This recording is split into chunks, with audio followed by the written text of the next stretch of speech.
Hello, everybody. Welcome to the Real Sports Scope. I'm your host, Robert Butler.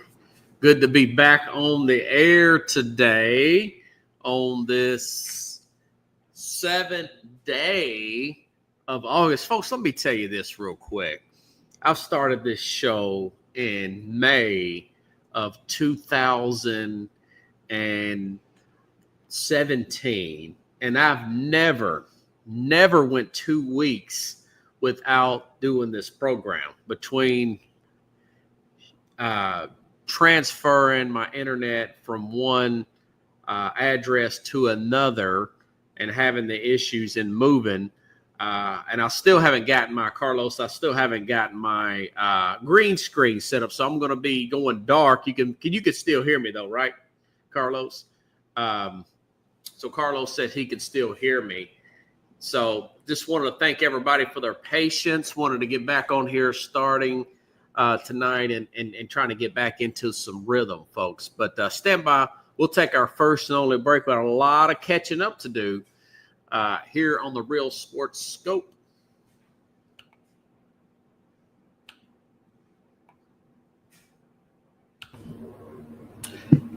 Hello, Sports Scope followers. The program has seen tremendous growth since going 5 days a week. I just wanted to thank everybody for your cash contributions and sharing the program with friends and families. Just a reminder, if you want to contribute to the program, go to the Cash App, the cash sign, and Sports Scope. There are other ways to contribute to the program listed at the bottom of the screen.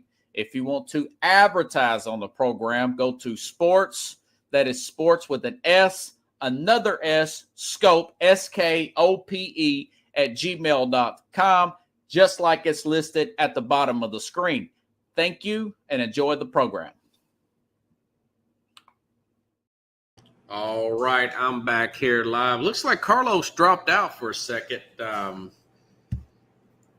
Let's see. Hopefully he'll be back on here. But anyways, looks like there's a lot of big stories that we haven't got a chance to get to. We won't get to everything. ESPN, folks. ESPN, they have made a deal with the NFL to buy a new to own part of the NFL. Our NFL will have stake at it. They'll have equity in ESPN. That's an interesting story to get to. Both polls, by the way, college football, both polls have came out. The coaches poll. This is weird. I've never seen this before, but both polls have came out. Both the college and the coaches poll. Okay, there goes the Mad New Yorker there. Let's bring him in. Hey, man, how you doing? How's it going? Happy Thursday, man. Good deal. I hope you can hear me pretty well. I'm in my new facility. I haven't got the green screen set up. A little bit of an echo in here, but very nice place. I just got to get my green screen set up, and I haven't got you cannot put holes in the wall here, so I'm gonna have to go through another means and get my stand set up for the green screen. So a little bit of background information there. Man, I don't even know where to start at other than the side note. I was watching a little bit of the Ravens and the Colts game, the preseason game, and Anthony Richardson's not picking up on any blitzes. I got a feeling this guy in year 3 is not going to be the starting quarterback about mid-season or at any point this year if he ever gets an opportunity. I think it's going to be your boy Danny Dimes, and they'd probably be looking for another quarterback next year in the draft. Just a side note about that. Well, I mean, they need to hold on to Anthony Richardson because Danny Dimes is about as much as what you he's more likely to get hurt than score than throw 10 touchdowns this year. So yeah. So yeah. Well, anyways, that was just a side observation, folks. He got lit up earlier in this game. I hope he's okay. I Anthony Richardson. For those of you just joined, I see some people popping in. My green screen's not set up. So you're seeing me. I'm doing my Dan. Remember our guy Dan, the late great Dan from Let's Talk Sports. He always had his camera off, So I feel like I'm in isolation. They got me facing, but it's all good though because I don't even got the suit on today. I didn't even have to turn the air down, Carlos. I did want to ask you, what's your thoughts about Shedeur Sanders? The old adage, harder you work, luckier you get. He's had some mixed reviews. The last review I've read about him, he's doing pretty well in minicamp. Some guys ahead of him are injured. Joe Flacco looks like he's not even going to play. They know what they got there. What do you think about him getting to start in his first preseason game? Do you think he'll be able to seize on this opportunity, or do you feel like maybe he didn't get the correct amount of snaps with the first team reps, which some of the ESPN people are already saying? What's your thoughts about that whole situation there up there in Cleveland? Interesting storyline. Yeah, I think for sure what they're going to do is try to shop him. That's why I think he's getting the nod to go ahead and start. Wow, you think they're trying to shop Shedeur Sanders? Yeah, I don't believe that they took one of the best players, one of the most talented, or one of the most ready quarterback that they were going to get at that round. Because every quarterback after that probably never even see the league, end up in Canadian League, or even playing in the summer league. So okay, I think they just got the guy with the most value, and I think they're going to shop him. I don't feel like they're helping him as far as like, they already said he don't get enough reps. So that tells you that he's not in the plans to be a backup. Okay. So my idea is I think they're trying to, put him out there and see if other teams are willing to bite. Maybe even a team like Indianapolis. There you go. Yeah, and even maybe a team like LA. Look, Stafford's do you think that he's set? Do you think they're setting him up to fail, like some of the ESPN people are suggesting? I don't think it's the idea that they're setting him up to fail. I think it's the idea is that they have way too many Chiefs in the and not enough Indians. They definitely got that. It's not a thing about holding him back. I think, to be honest with you, I think he's smart enough and talented enough and has more upside that if he would go to any other place, that they would probably have a good backup in him for at least a year and maybe even a starter. Who knows? It just depends on how he develops, right? So I don't think that was their plan in Cleveland. I think they just, Cleveland pulled a New York Jets. Just get the guy who's got the big name, and let's see what how many fans come out here and try and hoping to to get these ticket sales and then get the excitement going. Look, Cleveland is a place that once they got Dylan, I thought they were gonna just stop on QBs, but they just kept going. And so it's a situation over there that's just horrific, right? You got Watson coming back in 3 or 4 months, maybe sooner than that. Yes. You got mid-season sometime or another, probably. You got Flacco that shouldn't be playing anymore, but he is.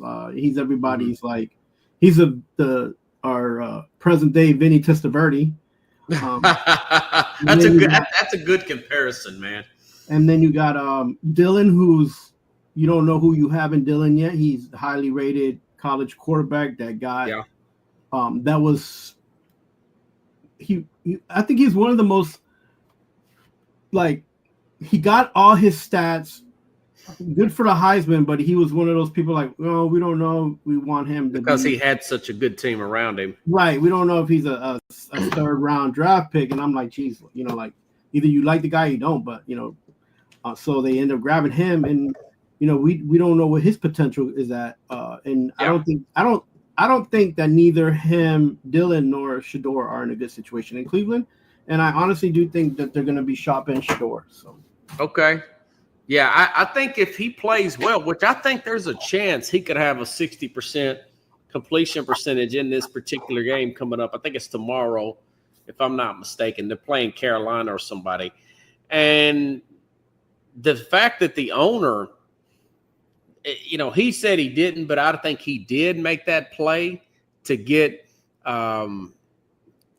Sanders there. I think he did. Yeah, I mean, I'm not sure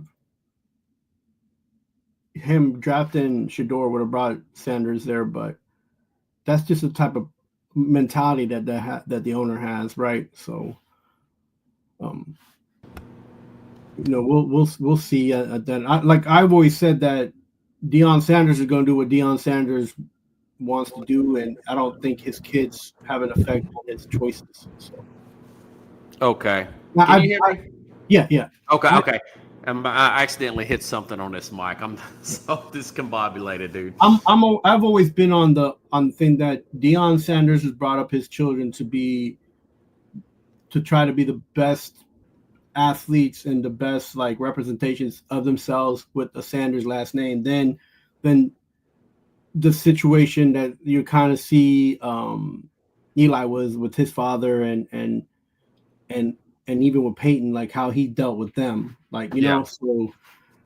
And it's not, and I don't think it's because Sanders doesn't have that much pull. I just think that Sanders has raised his kids to be independent, a little bit more independent. So, you know. Well, I like the fact that he told his dad not to come to camp. I thought that was good. Yeah. Now he did get 2 speeding tickets when he first went to Cleveland. I thought that was very immature of him. Yeah, I mean, that's a knucklehead move, but again, we're looking at guys that are becoming men coming out of college, and I'm not saying that I wouldn't or I would, but if I was able to obtain a nice fast car, I'd test its limits. Now, you know, you'd have to be kind of like smart about how you do that if you're gonna do it. But you know, he just got a little bit silly with that situation, and it happens. And I hope he learns from it. And then if there's anything else he chooses to do, he has to know that he has a representation in the NFLPA that would help him in almost any situation that will come, like he'll be hit with, whether it be something psychological, something financial, something like, you know, physical, whatever it is. They have a big web of support. So, excuse me. Yeah. You know. Well, I believe that Haslam made a point the other day. He's the owner, Jimmy Haslam. He said that I don't believe that Arch Manning, because there's this narrative going out there that they're saving for next year. They're going to put up together some picks and go after Arch Manning. Well, Archie Manning, the grandfather, said today that he don't think Arch is going to come out. I said from the get-go, Arch is not going to come out. He's going to play this year and he's going to play next year like Eli, just like Peyton, like his 2 uncles did. Mr. Haslam thinks that's the truth, and I believe Mr. Haslam. They're going to do everything they can to get out of that Deshaun Watson contract as soon as they can. And I think they're going to try to give this guy a try at quarterback. I think they'll probably move Kenny Pickett. They'll probably move Pickett, and they may cut somebody. They may cut somebody towards the end and keep another quarterback on there.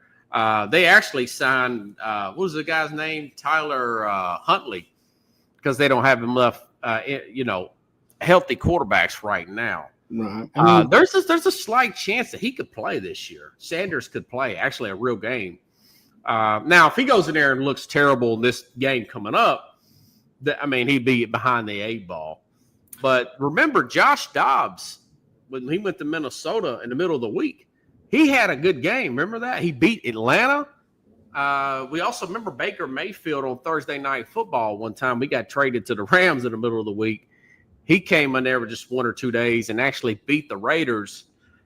There's a chance he could have a good game come Friday.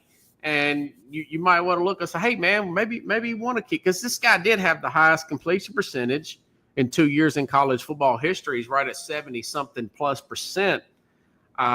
He's underrated. I mean, to be a 5th-round pick, a lot of that was some of the stuff that Deion was saying. I'm sure he regrets privately saying all that. that stuff, making overhyping Shador and making him look like that he's this diva when he still has arm strength issues and whatnot. It kind of scares some teams off, man, and telling him, certain teams not to draft him when he wasn't like a can't miss John Elway level talent, but he is a talent. I think sometimes we forget the fact that he's a pretty talented guy. Well, I feel like it's that whole like Greasy situation that happened when they drafted Bob Greasy's son, and there was whose son? Greasy, Bob Greasy. Oh yeah, Brian Greasy. Brian Greasy, yeah. So it was that whole like you're not. It's two different people, two different types of athletes. Like the thing is, Deion's not a quarterback either, so but he played one on TV, right? So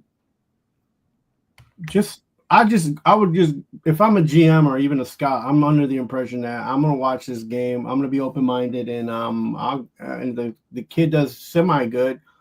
He's definitely going to be on my radar to try to move and bring him.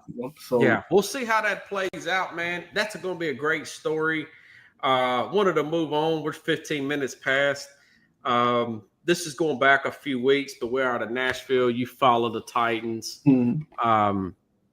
Let me make this point. I didn't get a chance. I wanted to go on yesterday, but I had a guy come in here and he put together Amazon. When they say they're going to send you something to build, assemble, in air quotes, like a dresser or a couch, they ain't joking, dude. I mean, I had just a box full of wood. I thought they was going to give me a tree to cut down and a bucket of paint. So long story short, I had to call a guy, one of these, to assemble this thing. I didn't get a chance to do a show yesterday to assemble a dresser and a couch, man.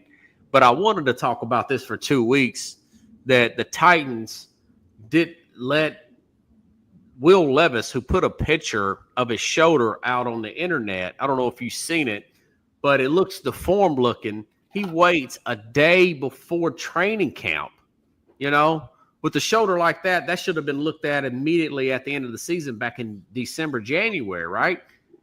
Sometime or another. And they should have pulled a Raiders on him and said, hey, this is you got to get this thing fixed, man. This is too deformed looking. If we got to go to arbitration and cut you, and we will just go through that process, we can't let you hold off with the shoulder that looks this bad. It was really bad looking. I think that's a questionable thing. Is that on his character where he's trying to put off getting cut because you can't cut a guy that's injured because you're going to be cut when you're not injured per se? I didn't like the way they handled that situation. I didn't like the way he handled that situation. Whether he's, trying to stick it to the Titans or whatever. Either way, it doesn't look good on either party. Then on top of that, Tennessee, they got Trayvon Burks here, the best shape of his life in first day of camp. He fractures his collarbone, and he could be ready by week 1 per se, or week 2. And Tennessee jumps the gun. Now, of course, this general manager group staff did not draft him. That was going back to John Robertson. But why cut him when you really don't have a replacement? It's just a lot of questions about their leadership, man, that I just got to call out about the Titans. I think maybe they do get it together with this group, but they make a lot of questionable moves right now. And it just looks like there's no set standard of real leadership up there, and I'm concerned about that. Now, maybe it all comes together.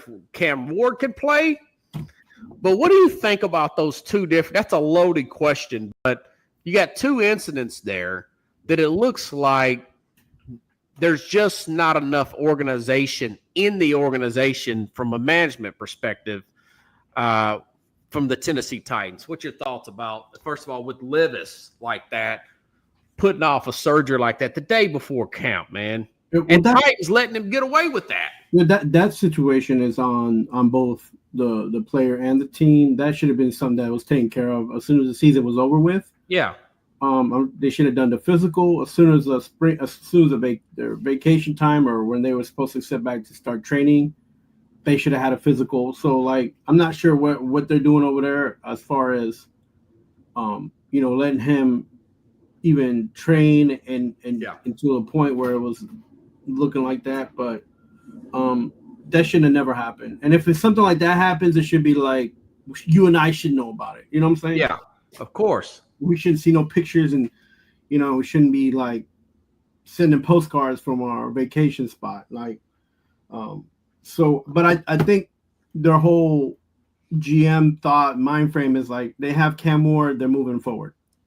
Okay. If this gets better, if he doesn't matter. They have Cam Ward.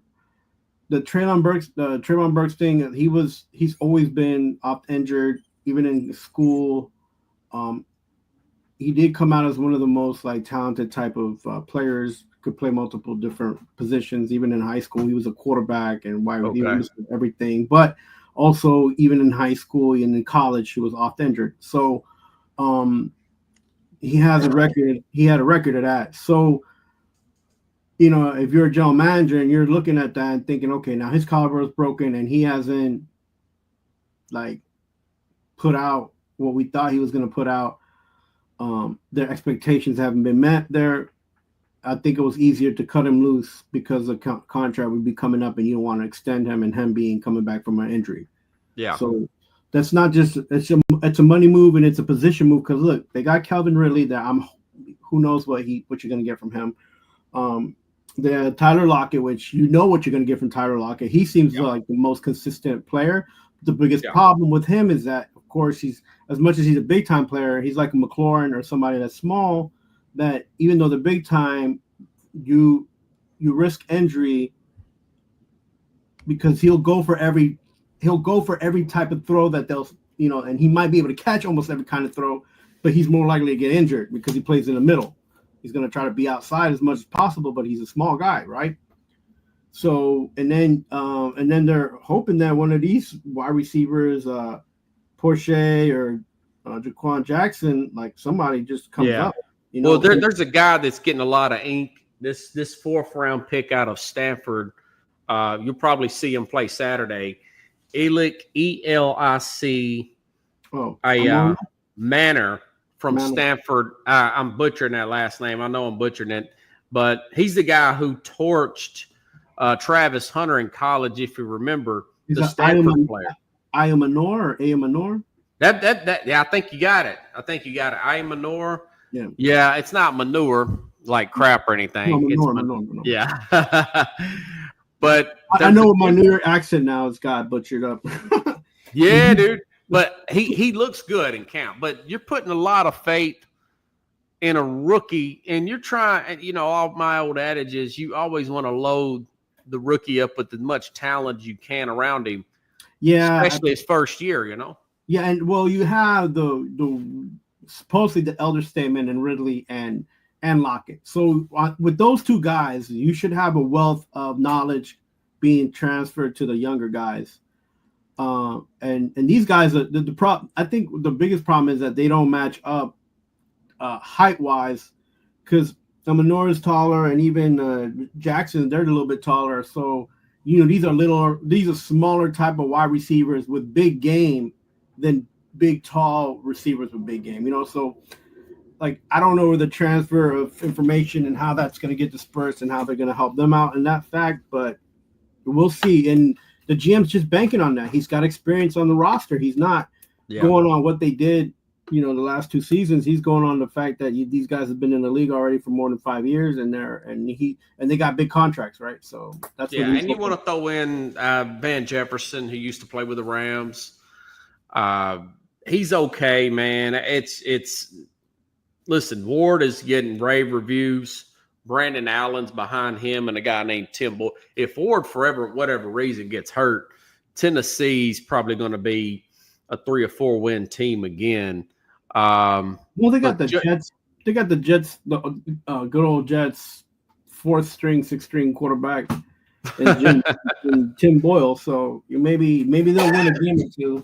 Have that man ain't won anything and has been on more professional football teams. He's got to be the most luckiest guy. Oh, I know. There's some backup quarterbacks that it's not really good in the NFL. Oh my goodness! I mean, I'm not.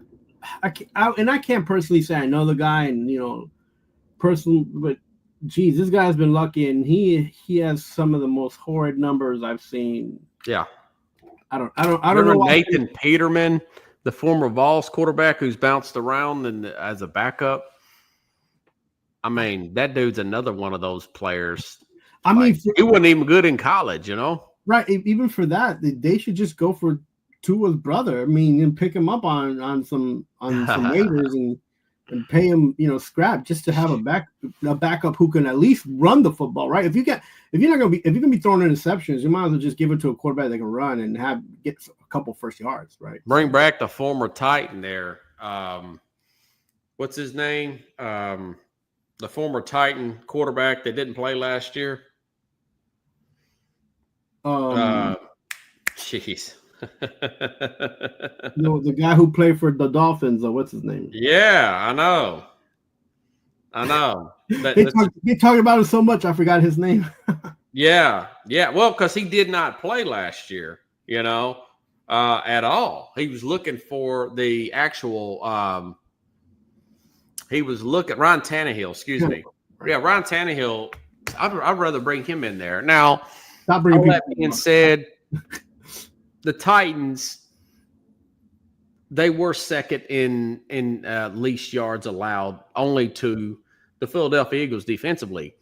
If they can emulate that and Ward play half as better as a Will Levis, who was turning the ball over at random last year, they could probably win 5, 6, 7 games. I thought maybe 7-9. Now I'm thinking more 5-7. Yeah. Right now. They'll probably win. They don't really have a lot of skill players in there on this team, man. I feel like this is a lot of the teams that are like, you have the top 10 teams, and then all the teams are kind of like similar. Either they're good on defense or they're good on offense. There's just no balance. Right. This team is going to be similar to the Giants. And unfortunately, it's okay, you're with me on that. Okay, I'm saying that for the first time in about a long time. I always pick Tennessee as a dark horse, and this and that. But this is the first time that I don't feel positive about any of my New York teams, and now not even with. So I don't know if I'm going to watch football this season. No, but I love watching football. On a serious note, that division is wide open. The Jags, the same thing. They have, they probably have one of the opportunities to make up ground, but between Houston, the Jags, and I think it's just they're gonna be splitting games there, right? So it's probably a 2-team race. Yeah, and it's all gonna come down to the amount of injuries some of these teams get. So yeah. It's going to be ugly AFC South this year. So yeah. And it's usually maybe Ward surprises everybody and balls out. You just never know. Well, I mean, right. That's one thing that because he's a rookie, you don't know what he's going to do. And he's going to have an improved offensive line. They signed Dan Moore, big contract at left tackle. You can be rest assured if they can score 27 points a game, that defense will be able to hold them. Oh yeah. 21. And they'll be better special teams too. Wise, they got a new special teams guy. So right, so they should be able to win 6 games, but can Ward win them 3 games extra and get them into a playoff situation? That's where the question is, right? So, and I'm not sure. Because he's a rookie, and I'm not sure what kind of injuries is going to happen, and in that division, it's possible. So, that's true. In other news, Michael Parsons still hasn't signed with the Cowboys. He requested a trade last week. That's kind of calmed down this week. would you, if you're a team like a Tennessee with a quarterback on a rookie contract, or a New England, another rookie quarterback contract guy, would you make a run at a Micah Parsons the way the Bears, if you recall, made a run at Khalil Mack a few years ago and ended up getting to the playoffs that first year? Khalil Mack really helped them out. Or do you think it's probably a moot point that, Jerry's going to sign him? He's just wanting us to play out the drama like he always does. Well, it just also it's funny that you mentioned the Bears, because they're actually on the waiting list to see what's going to happen. They really want Michael Parsons. Wow. I don't. If I'm the GM, I don't need that toxicity, man. I don't. Would you boot Parsons? Yeah, because the problem is that he's making it about himself now. Okay. Remember last year he was like, well, like we need to be playing defense, and I was expected to be in the Super Bowl, not trying to make a playoff, right? So, yeah. Would you pay him $38 to $41 million a year? Their year ago, that's the issue right there. Yeah. As much as you want to get rid of him, nobody wants to pick up his contract. So yeah, that's one of the biggest problems. And give up two pretty high picks for him, I mean, but here's the thing: you're Jerry Jones. You have nothing to lose because you're not going to be in the Super Bowl next. You're not going to be in the Super Bowl this year. So, yeah. If I'm Jerry Jones and I'm about money, because he is about money as much as people don't think he is. As much as he giveth away, he like to take it too. You don't need that. Like Jerry Jones has spent all his time trying to make this team out more than what it's worth, and he's did his job as a businessman. And now you have a player on the team who's been talking smack since last season. That you haven't been in the Super Bowl and you're barely going to make a playoff. And you don't need that, man. And as much as he's one of the best defenders, he does have issues stopping the run. So if you're a team like LA, if you're a team like Houston, if you're a team like the Bears, get this guy, put him on your defense and supplement. Yeah, if you can afford him. I don't know if those teams have the capital. I think a Tennessee would look good, or New England to have a higher pick. The problem, you're talking of teams that if Michael Parsons had a choice to go to, he would not want to be on, right? So this is another problem, right? He's going to talk to his agent and be like, what teams are sniffing around? And then he's going to... Well, he's going to be like, the agent's going to be like, well, you got to have some teams that can afford you. Right. So he's going to catch 22. Right. So he put himself in a predicament. This is kind of like the Livis thing. He's not paying attention to what the situation is in reality, in real time. And the situation is like nobody wants a contract.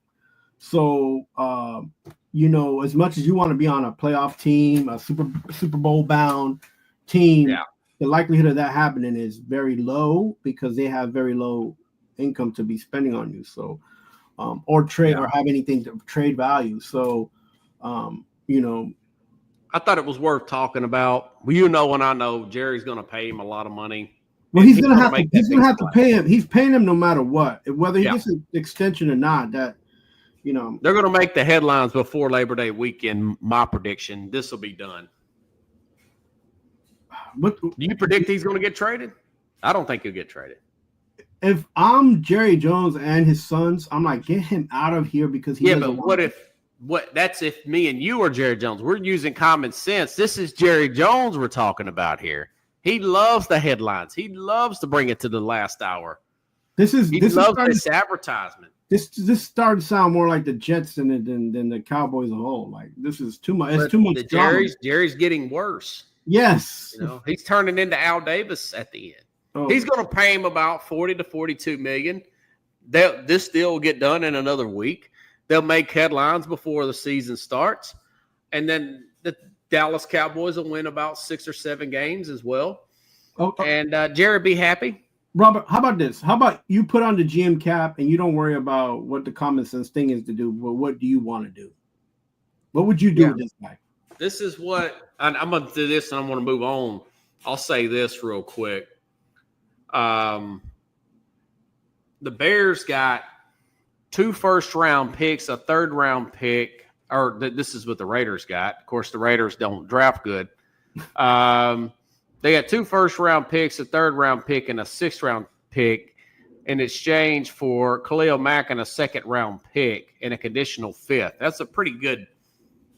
And of course, they had to pay Mack a ton of money to come. The Bears got to the play. They won the division that year with Mitch Trubisky. Now, if they'd had a decent quarterback, they'd have run that year. And a few years after that, he really upped their defense. I think Michael would help. He would up a defense to another level like a Mack would. I think he's very talented. But deep down, he knows that the Cowboys are limited because Jones is off his rocker. And he likes to pump up his own podcast and say, hey, I want out of here. So that's my take. My prediction is he'll get signed with the Cowboys.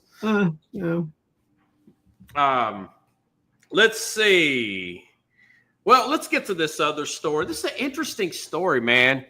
ESPN and the NFL Network, the NFL have made a deal where ESPN, a lot of people hate this. And quite frankly, I'm one of them people. I don't want ESPN and Disney to own anything. I just don't like the way they're run, but they own everything, including a lot of the college SEC games. But this is what happened in the past 24 hours, I want to say, maybe 2 days, I guess, or whatever. But this ESPN's reached a deal with the NFL to acquire Red Zone channel along with the NFL Network and NFL Fantasy in exchange for 10% equity stake. So the NFL will own 10% equity in ESPN. So the investigative reports in the NFL, that's going to go down to the wayside because that is a conflict of interest right there. The deal will see ESPN owning the Red Zone brand, but the NFL will continue to operate and produce the channel and its digital distribution. That's pretty interesting, man. I really didn't think something like this would happen. They're still pending approval from NFL owners. What's your thoughts of something like that, man? I think it's more about the digital content and how it's being pushed, how it's being serviced, right? So Disney, ESPN, they want more viewership. They want to be able to sustain and give ESPN content, right? And they're just buying up little bits of everything. And this isn't a little bit now. This isn't college football. This isn't. Yeah. I don't know if you noticed on ESPN Plus, you get a lot of like Division II games in college, Division I, not the top 5. You can get a lot of different types of games, which to me is cool because I like out of region games. Yeah. And I'm like, they're going to do. There's been talks of using the Red Zone brand to do college football, which ESPN owns also. Right. So that would be kind of cool. That part of it. Yeah. I think it's just a way to procure more content so they can be able to get more subscribers, or to give current subscribers. Why do you think the NFL did it? Well, NFL wants consistency. They'd rather give this to Disney, who formerly ABC Sports. They know that they have all that already structured, right? So what? And let's just put another one of Apple TV doesn't, right? And Apple TV is getting ragged on how they're doing a baseball night on Fridays and they're getting, very weird reviews, especially depending on. See, that's a good point you made. That would be a better thing for people who don't really want to deal with streaming, right, to keep it on an ESPN. Now, of course, ESPN may give you one package for $30. I haven't saw the details to that. Have you? Right. Yeah. So that's another thing too. Is like if they see that it's not NFL and you can get other sports or other content with that, it's a better deal on the back end for the consumer. So the NFL knows that, because if the NFL, with this whole NFL TV package, nobody wants to spend $300, $400 on NFL package. Yeah. So that's why they're doing it. They're doing it for current subscribers and future subscribers who want more bang for their buck. But at the end of the day, you're still going to buck up. you're still gonna pay for the content. Yeah.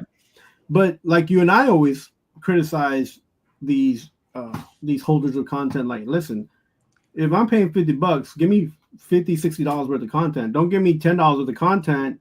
Right. Right. And I'm paying $50, right? So it's a switcheroo. I don't like it, but again, it makes sense for them. And as a sports watcher, it makes sense for me to like try to agree with it so I can see more when I pay, right? Yeah. So supposedly Scott Hansen's still going to host Red Zone. I hope they don't bring in Stephen A. Smith to host that. Yeah, so annoying. That's one of those things too that they like that we don't like, right?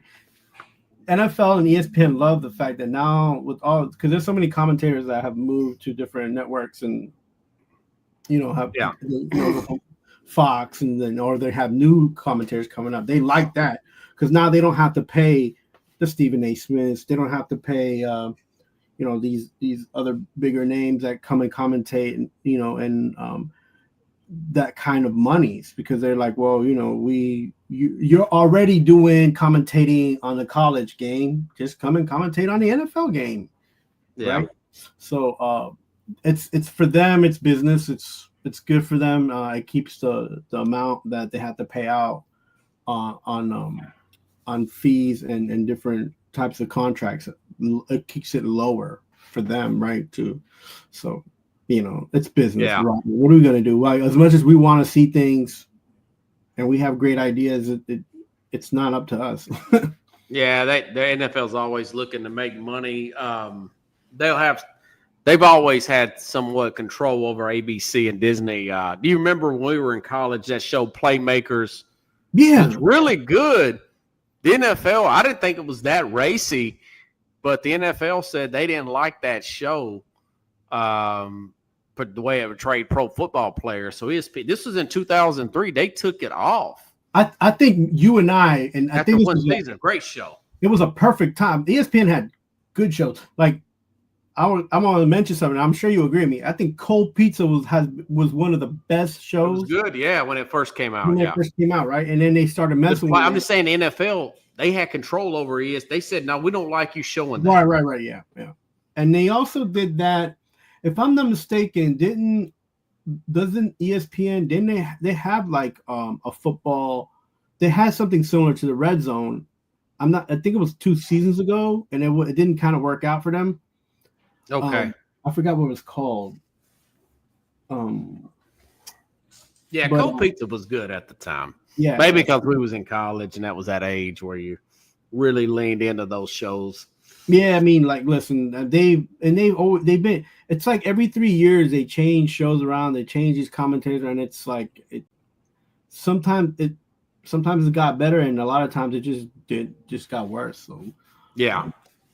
Well, I don't like one thing. I will say this: your race baiters on ESPN and your activists, they're not going to be leaning into kneeling for the flag and all that stuff. Now the NFL owns part of ESPN.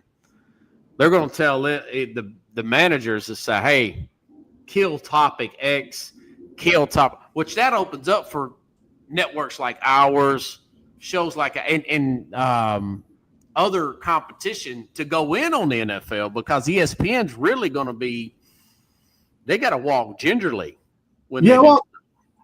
What they're also going to do too is getting this kind of content, and now they have also control on the commercials that they'll be showing during the breaks. Yeah, and that's where the money's at the end of the day for and I hope they don't do that during Red Zone because that was a good thing about Red Zone. It was commercial free. Right. So you're going to see ads. You're going to see different types of ways they're going to get advertising in. They'll probably pop something on the screen without words in it. That's gonna be. There's some good and the bad with it. The NFL owning ESPN. For sure. Yeah. Remember that guy that used to be the general manager for the Jets that works with ESPN now? Mike Tannenbaum? Yeah, Tannenbaum the other day. I noticed this, not this past Monday, but the Monday before that. Tannenbaum was in there with Bart Scott, former Jet. and Tannenbaum was criticizing Caleb Williams.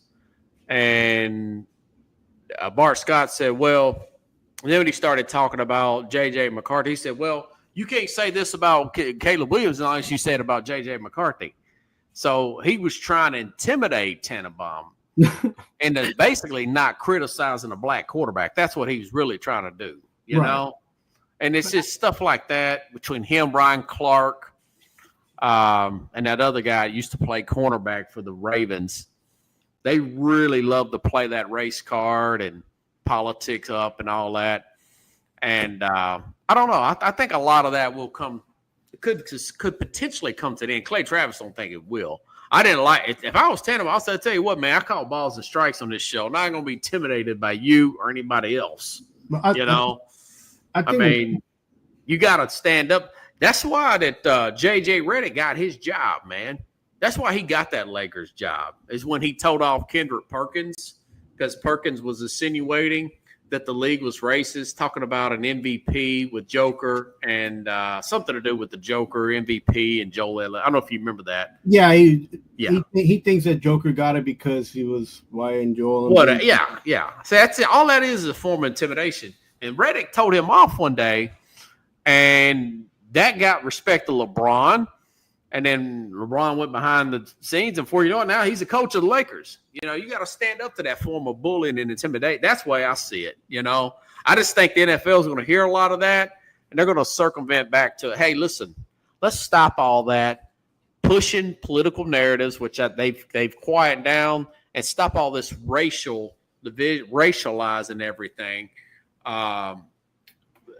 This every chance you get. Now, a lot of the race baiters have left Jamel Hill, the other skinny black guy, Mohamed Jones, who's terrible. I think you're Ryan Clark's of the world. Everybody with Stephen A, because he carries a big audience. Yeah, I mean, you know what I'm saying? I don't know. Maybe we should move on after this, but I feel like in this deal, I just think the NFL owners are going to say, listen, we're tired of hearing all that. You turn off a lot of people with that stuff, and we got 10% equity in ESPN. We want that to come to stop and get ESPN back to just talking sports, not looking for that. That's my whole point about that. Yeah, I know, but Robert, I think with this deal, I think they're trying to be balanced because ABC, Disney, ESPN, whatever you want to call them, they're liberal. They're all, they're more liberal. And the NFL's very conservative. These owners are conservative. They own it, I think what they're doing is they want to hit a bigger population, which means that they have to go a little bit more they have to not worry about those kind of issues and just keep it about sports like it used to be. Right. And back in the early 2000s when it was at its peak. Of course, cord cutting and all that came in about too. Right.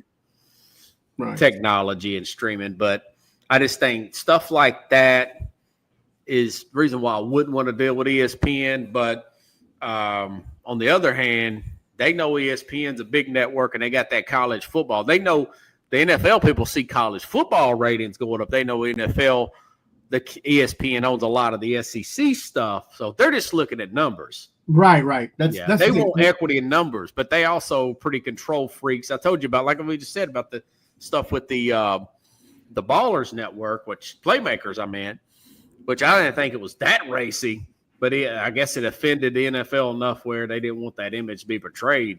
Right.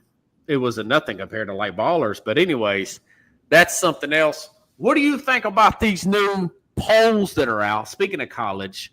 The coaches poll's different from the AP. Yes, it is different. You got Georgia being number one AP. I slept on that for a few days. Maybe the Associated Press, maybe they're on to something there. And then the coaches poll seems a little bit more opposite of what it has been in the past. It's actually up to what I'm thinking.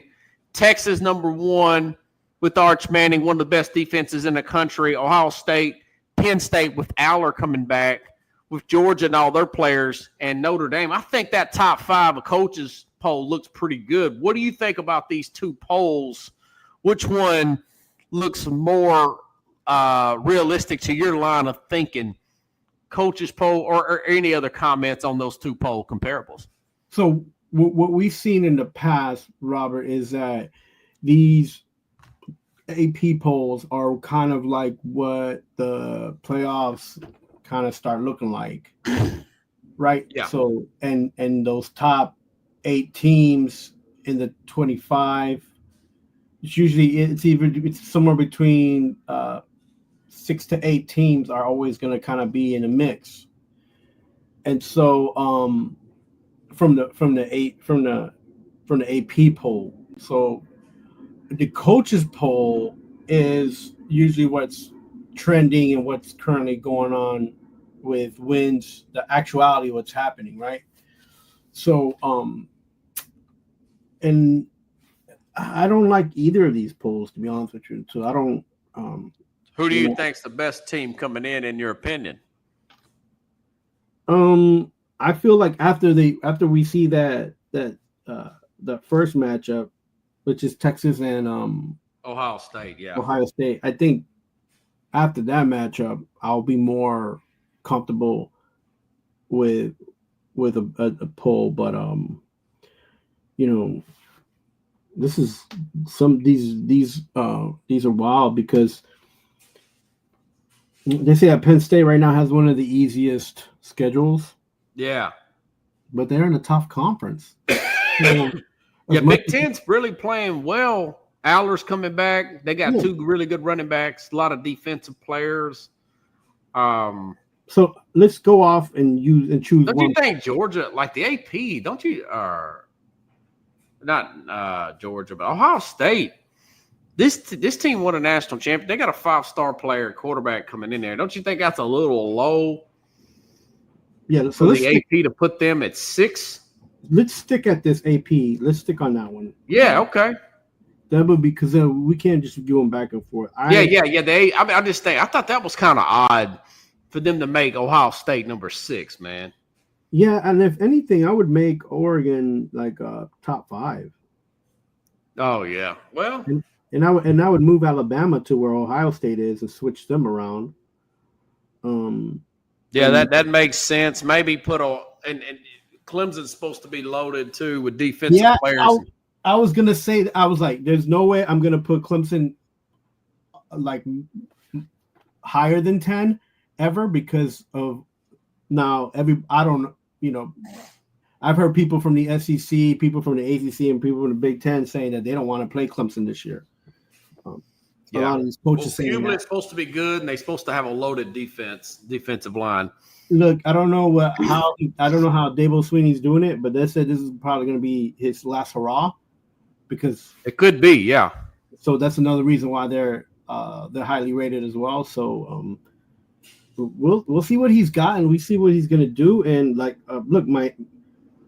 think Miami, LSU, and Michigan are where they're supposed to be. Okay. Even I think Tennessee should be maybe 2 spots higher. I'd put them higher than. Oh, you love Tennessee, even with a new quarterback. Yeah. I don't. Houston and even Oklahoma, they've lost a lot of players, man. So, and even Michigan, they've lost a few players. So I don't. Yeah, Michigan I thought was high too, man. So, but other than that, this top AP looks like. Look, those which one do you like the best? You like the AP the best? Yeah, I think the AP is more. I think the Associated Press is more of more open-minded. You know. Yeah. I feel like in the past they've seemed to be more spot on. Yes. Yeah. Traditionally, and I will say this again: Georgia. With 9 starters coming back. No, they got 16 starters coming back. Mm-hmm. And this junior Gunnar Stockton kid with the full offseason to prepare. The AP very well may be spot on there by putting Georgia at number 1. Georgia is still a legitimate national championship contender, even though they don't have that quarterback like a Texas or a Penn State or a Clemson. All those guys have potential first-round quarterbacks, including LSU. We talked about Nussmeier a few weeks ago. Right. I mean, And here's the thing, man. And I'm not saying that he's bad, but you honestly believe Archie Manning's going to carry Texas into a national championship this year? I don't think they will. I think they're going to slip up somewhere. I think they can beat Texas though in that first game because you're not really sure what Ohio State's going to be dealing with. That third quarterback, even though he's a young guy, 5-star. Remember, I think he had 5-6 starts last year. In the last few years, he's a good athlete. He's going to get. They're going to open that offense up now. Of course, playing at Ohio State the very first game. I mean, that's a big one to start off. But last time they played up there, they won with Vince Young, if you recall, back in 2005, 20 years ago. Man, they got.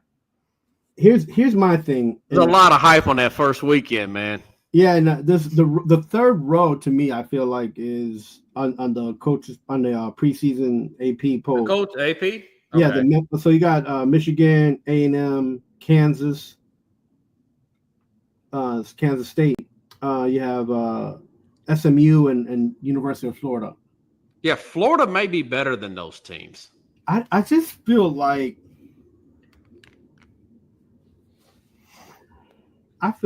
some of these teams are overhyped, but let's see. I think that middle row though, three of those teams are going to fall fast. So you're saying 11 through 15, which is in the AP, right? Yeah, in AP, which is A&M, Michigan, Kansas State, SMU, and Florida. SMU and Florida. Listen, man, Florida's. I think this quarterback's the real deal. If he's had a decent offseason and he improves just a little bit, they played really well down the stretch last year. DJ Lagway. I think they could be a dark horse this year, but their schedule's very hard. Yeah, the schedule's tough. Yeah, and of course, a lot of this is the quarterback play with a lot of these teams. People are talking about this dark horse possibly being Texas Tech. They spent a lot of, I don't know if you read that story or heard anything about this. They spent a lot of money in NIL. They did, yes. And you got a lot of transfers there. They've been known to come up with some big upsets in the past. Texas Tech could very well be your black horse coming out this year. And now a lot of people's talking about Ty Simpson with Alabama. I'm not sure about Alabama. They're going to have to prove it to me under this coach, man.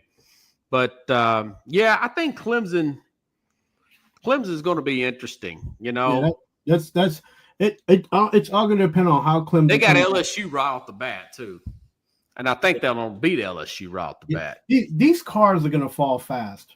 Yeah, the cards, man, it's going to fall fast, and it's we're talking right now about the top 25. In 2 weeks, we could see 10 of these teams not even in the top 25. Yeah, that's true.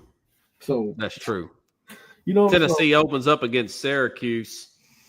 They can jump ahead, but Aguilar. Let's see how he plays for UCLA. Maybe he plays better than Nico. He's an older player. They got the UCLA quarterback. I'm concerned about Notre Dame, Michigan, Houston, and Oklahoma. Nobody knows who Notre Dame's. They don't know anything about their quarterback this year. I'm just concerned because they've lost so many players that. Yeah, Riley Leonard's in the NFL. He got drafted somewhere. Yeah, so it's like I don't. And Oklahoma's coach, he's lucky still to be there. He's in the hot seat, right? So good defense, but they ain't. But I don't know. I kind of lean a little bit the coach's poll, but at the end of the day, it may very well be the AP this year. No, most of the time I'm all the way in on the AP because they're usually spot on. That's going to be interesting to see how well these guys play out. Of course, we got a few weeks to pick these games. We could pick. I cannot wait till Labor Day weekend, man. Oh yeah, let's do some picking of some NFL and college before that. Yeah, of course. Next week or a week I'm gonna try to, man. I'm gonna get my magazine this weekend. Do some more studying. My field skills. I'm heading down there for a week, so Let me know, man. Yeah, we can do a show maybe together somewhere. Yeah, we'll try to do a show here. I got to get this thing settled. Anything else you need to plug real quick? I'm working on I just got freed up some time. I'm gonna do this baseball stuff starting next week. Okay.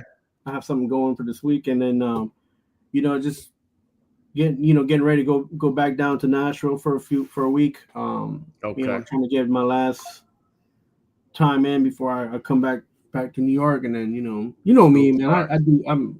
I do some things. I get around.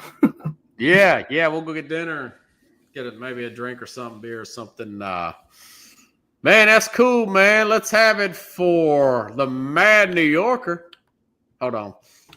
Enjoy your games. If I can get you trying to get that hype on. Good to be back on the air. We're leaning with it, rocking with it in the new facility. Congrats on the new place, man. All right. Appreciate you, brother. All right. Thanks, buddy. All right, everybody. I'll see you next week. Have a good week. And hopefully I'll be back on next Wednesday here on The Real Sports.